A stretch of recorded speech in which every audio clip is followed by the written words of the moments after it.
cause, quote, unacceptable suffering.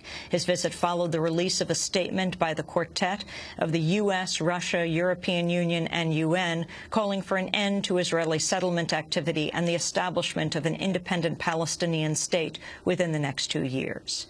In Pakistan, at least 8 people were killed Sunday in a U.S. drone attack. Pakistani officials say the victims were all militants living near the Afghan border. President Obama has released a videotape message to the people of Iran for the 2nd consecutive year. In a message timed to coincide with the Iranian holiday of Nowruz, Obama said the U.S. will pursue sanctions against Iran while remaining open to talks. We are working with the international community to hold the Iranian government accountable because they refuse to live up to their international obligations. But our offer of comprehensive diplomatic contacts and dialogue stands.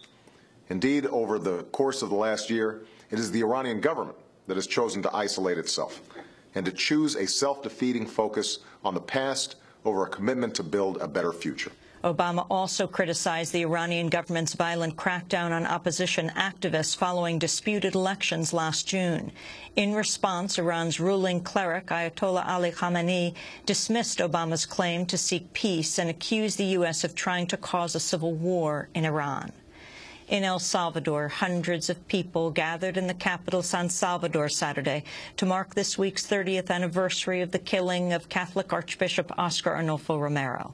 The so-called voice of the voiceless, Romero was a prominent advocate for the poor and leading critic of the then U.S.-backed Salvadoran military government. He was killed while delivering Mass at a hospital chapel, reportedly on the orders of the U.S.-backed death squad leader Roberto D'Aubuisson. At the ceremony, Salvadoran President Mauricio Funes apologized on behalf of previous governments that refused to investigate Romero's murder. For the last 30 years, the official position has ignored this act and the prophetic words of Monsignor Romero.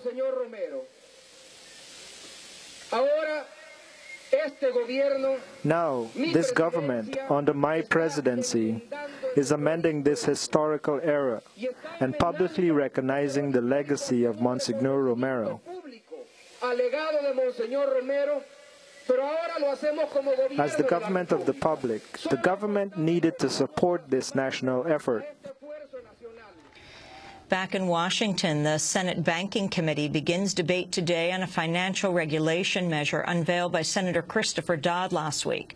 Dodd's proposal gives new power to the Federal Reserve while gutting the proposed Consumer Financial Protection Agency and housing it inside the Federal Reserve. On Friday, Dodd said he would change a key provision on emergency loans after Federal Deposit Insurance Corporation Chair Sheila Bair warned it could lead to, quote, backdoor bailouts. Ahead of the Senate Banking Committee session, President Obama urged lawmakers to support Dodd's bill.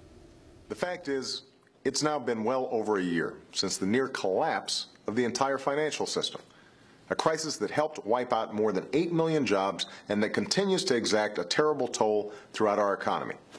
Yet today, the very same system that allowed this turmoil remains in place. No one disputes that. No one denies that reform is needed. So the question we have to answer is very simple. Will we learn from this crisis, or will we condemn ourselves to repeat it? Federal Reserve Chair Ben Bernanke, meanwhile, has called on U.S. lawmakers to consider reviewing the existence of firms deemed too big to fail.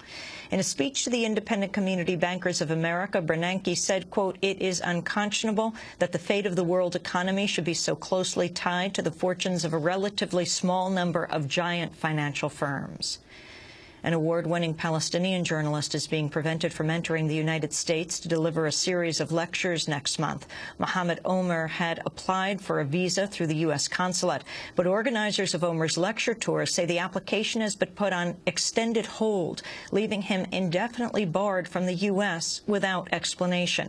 In June 2008, Omer was awarded the Martha Gellhorn Award given to journalists who expose establishment propaganda. On his way back to the Gaza Strip from that award ceremony, Israeli forces detained him and physically and psychologically abused him for over 12 hours. Here in New York, city officials have disclosed the number of homeless has increased a staggering 34% last year. More than 3,100 people lived on the streets in 2009, in addition to the near-record 38,000 registered in shelters. And those are some of the headlines. This is Democracy Now!, Democracy